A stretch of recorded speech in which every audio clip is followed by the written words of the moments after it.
Israel ने strike कर दिया, ईरान को अटैक कर दिया, उनकी न्यूक्लियर साइट्स, उनकी मिलिट्री साइट्स, उनके सीनियर मिलिट्री ऑफिशियल्स को मार दिया। क्यों मार दिया? The best news analysis on this issue. आपको इसका बैकग्राउंड पता है या नहीं पता, आपको ये सारी कहानियां पढ़नी है, and this news analysis will tell you everything,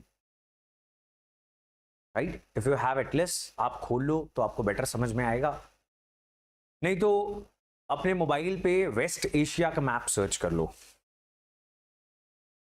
because I am going to say so many names of different countries that you're going to get confused if you are new to this field. Iran is a country of Shia Muslims. कौन से मुस्लिम? Iran का पुराना नाम भी Persia है। The language Persian और फारसी came from this country. कौन सी language? Farsi.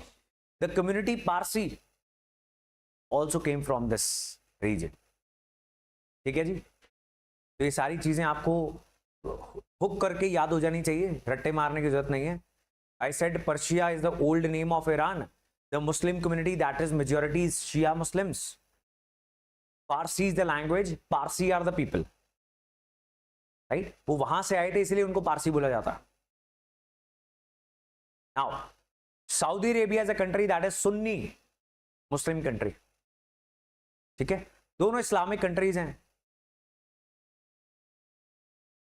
Israel is a Jewish country. So इस इलाके को धर्म से अलग करके हम नहीं देख सकते, बिकॉज यहां पर इश्यूज, डिस्प्यूट्स, मसले ही धर्म के। Are you getting this? Shia Muslims and Sunni Muslims, they don't like each other, right? They hate each other. All the Muslims and Jews, they don't like each other,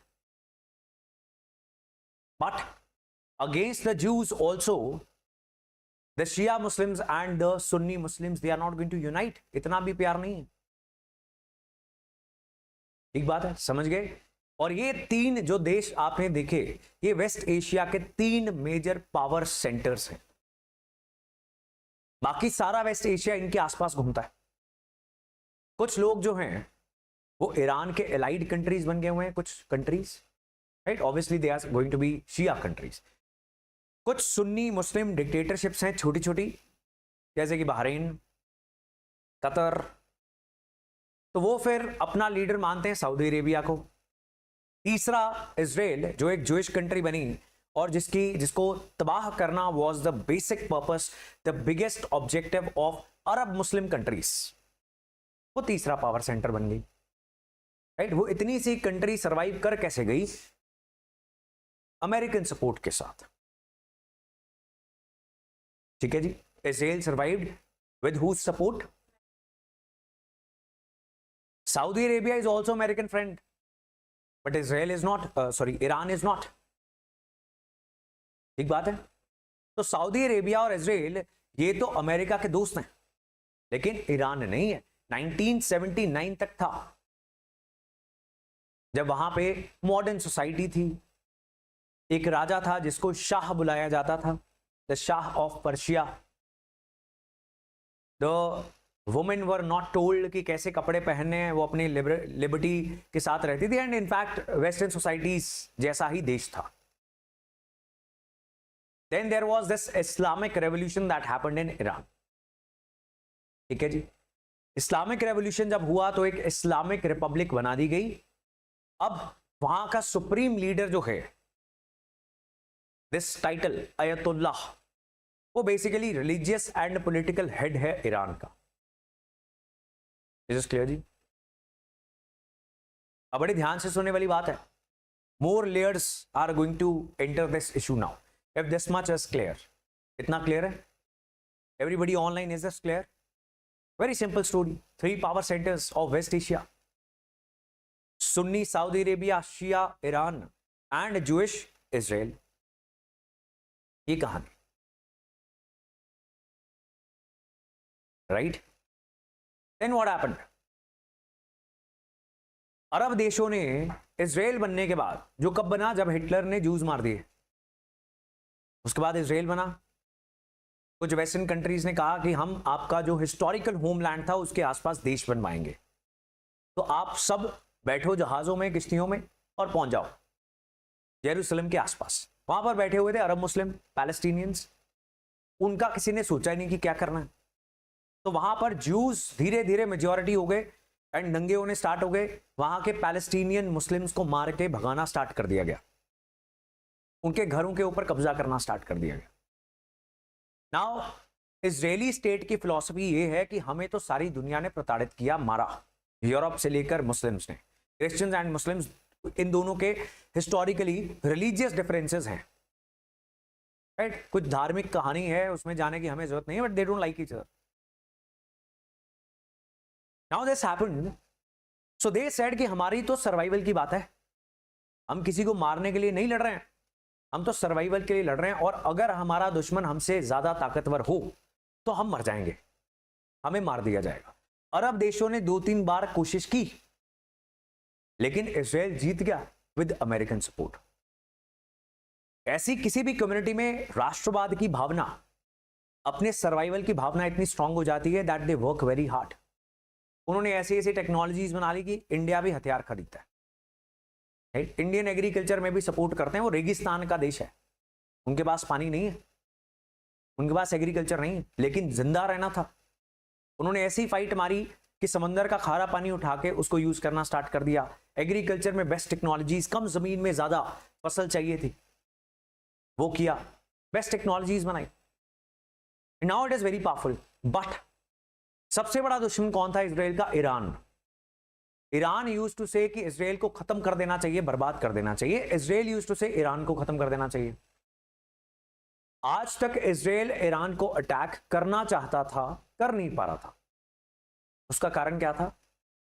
उसका कारण था Iran के कुछ friendly countries and some proxy organisations जो Iran ने support करके रखे हुए थे, जिनको इजराइल टेररिस्ट ऑर्गेनाइजेशन मानता है, ईरान नहीं मानता। जैसे कि Hezbollah, Hamas. Syria was the country. Syria में बशर अल असद, जिसकी सरकार अभी रिसेंटली गिरी है, वो भी ईरान के साथ था। So now what happened? Bashar al Assad की सरकार गिर गई, there is no ally there. Hamas ने जब अटैक किया था, उसके बाद हमास को बर्बाद कर दिया गया, हिजबुल्लाह को बर्बाद कर दिया गया। ठीक बात है। After that now Iran was alone, so this is an opportunity with Israel to destroy Iran. समझ गए आप? सीरिया नहीं है, हमास हिजबुल्लाह बर्बाद हो चुके हैं, तो अब कारण ही कोई नहीं है डर का। This is a opportunity to destroy Iran before Iran develops a nuclear weapon and throws that on Israel. Israel तो एक न्यूक्लियर वेपन, आधे वेपन की मार है। ठीक बात है। उसको ये लग रहा है कि अब जो IAEA, कल बात की थी हमने, इंटरनेशनल एटॉमिक एनर्जी एजेंसी, उसने भी इस बात के ऊपर स्टैंप लगा दी, इस बात के ऊपर स्टैंप लगा दी कि ईरान जो है वो न्यूक्लियर एनरिचमेंट उस लेवल पर लेके गया हुआ है जो बिजली बनाने के लिए तो नहीं चाहिए होती। ईरान इज सेइंग भी हमारे साथ तो डील ही नहीं करते आप। डोनाल्ड ट्रंप वाज सेइंग कि मेरी नई डील तैयार है, आप करो, लेकिन उसमें आप न्यूक्लियर जो आपका एनरिचमेंट प्रोग्राम है उसको टोन डाउन नहीं करोगे, बंद करोगे। ईरान वाज सेइंग नहीं करेंगे।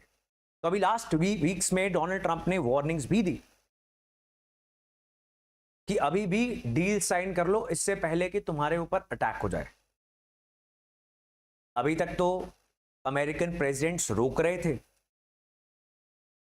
इसको, इजराइल को, कि भाई मत अटैक करना, बड़ी वॉर हो जाएगी। उधर से सीरिया कैन कम, उसकी सपोर्ट करने के लिए रशिया कैन कम, बट अब नहीं रोका। Donald Trump was repeatedly saying sign the deal और get ready for the consequences. Now this attacks they have started. On the other hand, Iran ने भी अटैक बैक किया। So now what might happen? इसके consequences क्या हो सकते हैं? दुनिया के ऊपर एक बड़ी वॉर हो सकती है। इजराइल की सपोर्ट के लिए अमेरिका ने अपने कुछ शिप्स ऑलरेडी डिस्पैच कर दिए हैं। Because if you see the water body that is close to Iran, कौन सी है? Persian Gulf. अब ये तो याद करना मुश्किल नहीं है ना। तो रेड सी और पर्शियन गल्फ में अब कंफ्यूजन नहीं होनी चाहिए, because Persian Gulf will be close to Persia. Very logically, वहां से काफी ट्रेड गुजरता है और तेल का ट्रेड वहां से बहुत होता है। कुवैत, इराक, ये सारे अपना तेल अगर भेजेंगे इसी रास्ते से भेजेंगे, ठीक बात है। एंड यहां पर डिस्टर्बेंस होगी तो वो शायद तेल की सप्लाई इंपैक्ट होगी, oil prices will go up. Is clear? Impact on Indian economy, हमारा भी तेल आता है, महंगाई हो जाएगी, इकोनॉमी के ऊपर इंपैक्ट पड़ेगा। So these are some of the direct consequences and that is the background and story and this is the present news analysis कि हुआ क्या अभी recently, right? Israel-Iran conflict may impact oil supply to India. Modi talks to Israeli PM, calls for early restoration of peace. और क्या बोल सकते हैं, ये बोल सकते हैं। And this is the editorial. Is this clear जी? इसी से एक जुड़ी हुई खबर कि क्या गाजा में सीज फायर होना चाहिए। इंडिया ने एक बार फिर से एब्सटेन किया, उस रेजोल्यूशन में जाना ही सही नहीं समझा, राइट? हमारा मसला नहीं है हमारा मसला। If we abstain, we are not supporting either Israel, we are not defending Israel. अगर मान लेते हैं गाजा में सीज फायर होना चाहिए, इस चीज के ऊपर हम मोहर लगा देते हैं कि हाँ होना चाहिए। It all started as a result of Hamas. हम कह रहे थे कि पहलगाम के अटैक की वजह से युद्ध हुआ है, हमने तो रिटेलिएट किया है, वहां पे जाके हम वोट कर दें एंड कहें कि नहीं इसको इग्नोर करो, सीज फायर होनी चाहिए। फिर इंडिया क्यों नहीं कर रहा था सीज फायर? ठीक बात है कि नहीं? It was a terrorist attack that was undertaken by Hamas as well.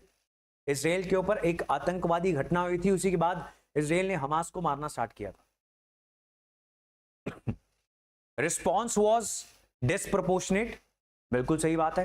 55,000 लोग मारे जा चुके हैं, which was not needed. Some of these articles are also calling Israel a rogue state, irresponsible state, जो इंटरनेशनल लॉज को respect नहीं करता, right? आपने वो ओपिनियंस नहीं उठाने, आप अपनी सरकार की फॉरेन पॉलिसी के साथ अलाइंड रहोगे। The commentators, they might hate Israel, they might love Palestine, whatever. You are going to focus on what? Examination. इस दौरान अगर इंडिया का कोई लीडर डिग्नेटरी इजराइल विजिट करेगा या इजराइल का कोई यहां पर वेलकम किया जाएगा, that will be a message, right? इतनी बात भी मैसेज दे देती है कि हम किसको सपोर्ट कर रहे हैं। हमारी स्टेटमेंट्स ही कहेंगी that there should be peace, negotiations, diplomacy, no war. इसलिए हम बहुत ज्यादा एग्रेसिव होकर वॉर नहीं करते हैं, कभी भी नहीं करते, कोई कंट्री, कोई सरकार नहीं करते। We are the first ones to sign peace agreements, we do not capture land, because as a matter of policy हमने यही पॉलिसी अपना रखी।